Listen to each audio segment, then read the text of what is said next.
চলতি করবর্ষে অনলাইন রিটার্নের মধ্যে ৬৬% শূন্য রিটার্ন। ১৫ লাখ অনলাইন রিটার্নে ১০ লাখই ৩.৫ লাখ টাকার নিচে।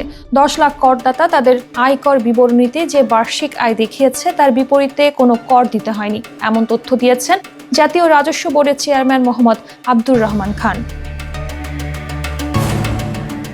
এনবিআর ভবনের ইকোনমিক রিপোর্টার্স ফোরামের সঙ্গে আয়োজিত প্রাক বাজেট আলোচনায় এনবিআর চেয়ারম্যান বলেন, ১৫ লাখ অনলাইন রিটার্নের ১০ লাখই ৩.৫ লাখ টাকার নিচে।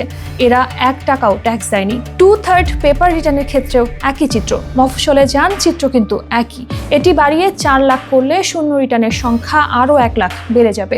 তার মানে আমরা সঠিক করদাতাদের ধরতে পারছি না।